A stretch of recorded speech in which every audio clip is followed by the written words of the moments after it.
El síndrome de Guillain-Barré se caracteriza por una parálisis reflexa aguda con disociación albúmino-citológica, es decir, altos niveles de proteína en el líquido cefalorraquídeo y recuentos celulares normales. Se describió por primera vez en 1916. Como la poliomielitis casi se ha eliminado, el síndrome de Guillain-Barré es actualmente la causa más frecuente de parálisis flácida aguda en todo el mundo y constituye una de las emergencias graves en neurología.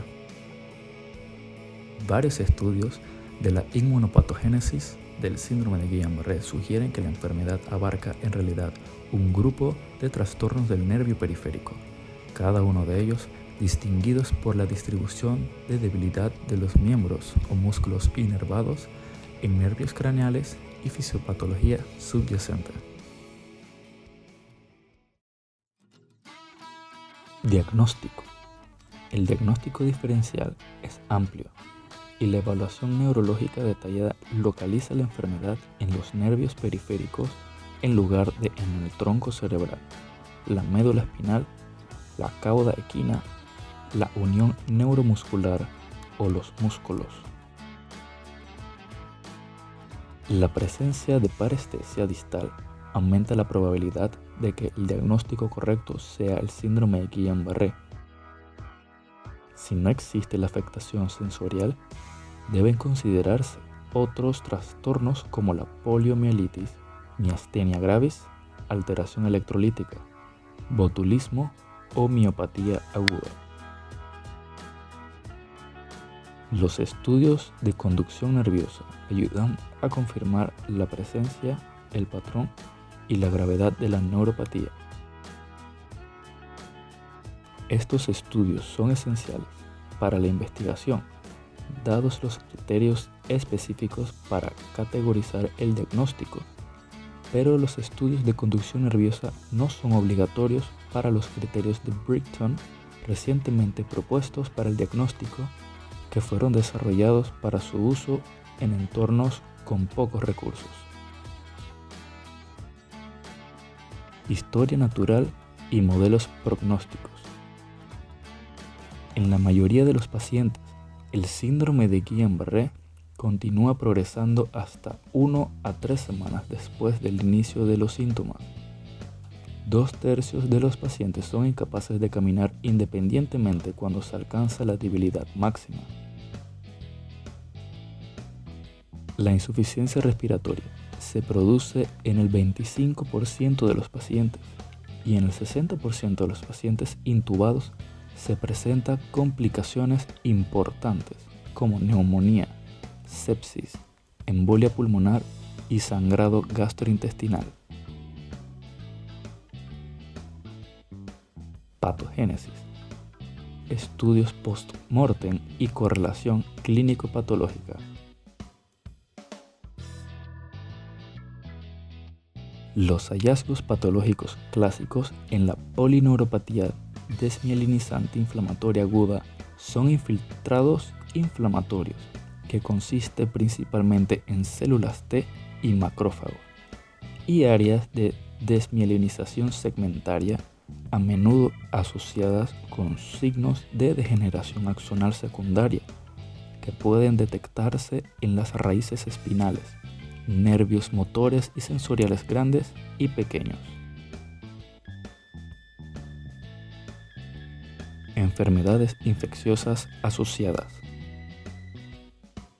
La infección con citomegalovirus o virus de Epstein-Barr se asocia con el síndrome de Guillain-Barré desmielinizante, mientras que la infección por Campylobacter jejuni se asocia con el síndrome de Guillain-Barré axonal y con el síndrome de Miller-Fisher. La patogénesis del síndrome de Guillain-Barré desmielinizante debe aclararse, a pesar de la documentación de los cambios histológicos característicos.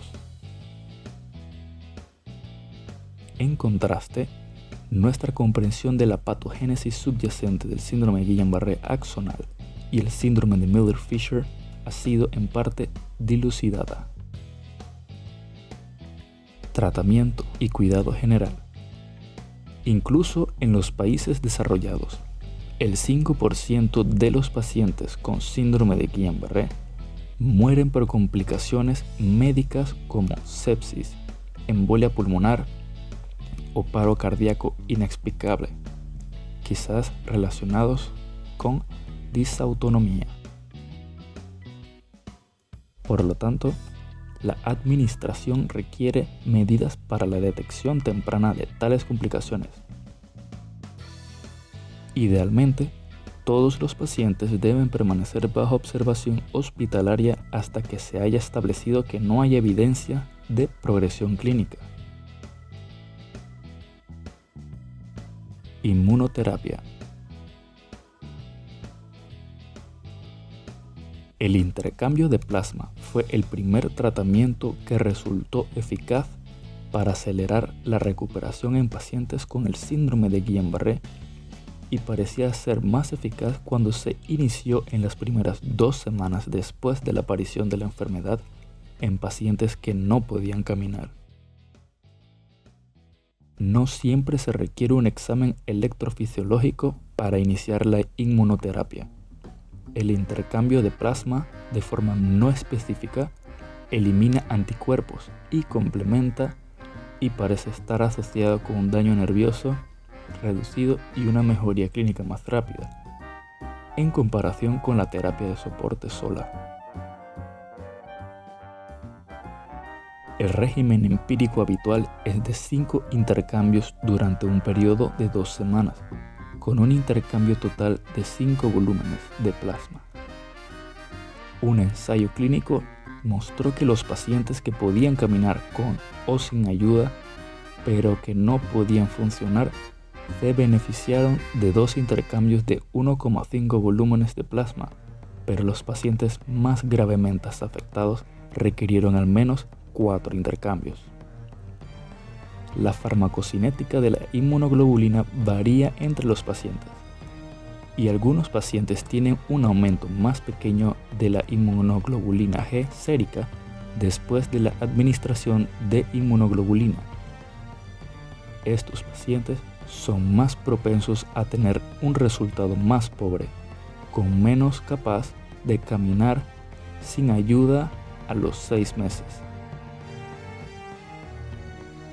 Un segundo curso de inmunoglobulina en pacientes severamente insensibles fue reportado como beneficioso en un estudio. Si esta observación se sostiene, será evaluada en un estudio internacional para el Consorcio de Neuropatía Inflamatoria.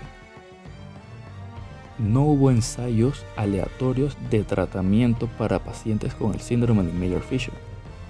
En los análisis retrospectivos, la inmunoglobulina intravenosa, pero no la plasmaféresis, resultó en una ligera aceleración de la recuperación de la oftalmoplegia o ataxia en pacientes con síndrome de Miller-Fisher, aunque el tiempo para completar la recuperación permaneció sin cambios.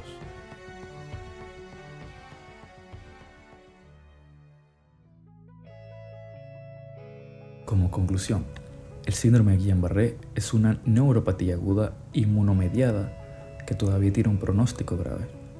Este síndrome se manifiesta como un espectro de trastorno del nervio periférico con varias variantes clínicas que se caracterizan por la distribución de debilidad de los miembros o músculos de nervios craneales, anomalías patológicas subyacentes y autoanticuerpos asociados.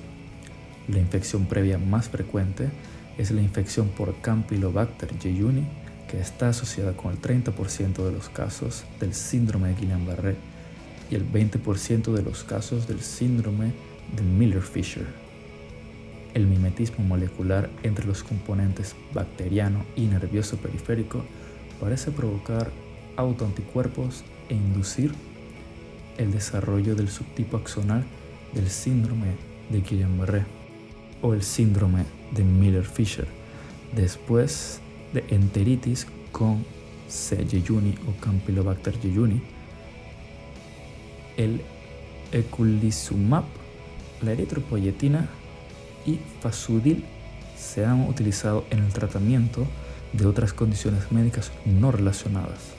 Han demostrado ser prometedoras. en modelos animales con el síndrome de Guillain-Barré, pero aún faltando estudios.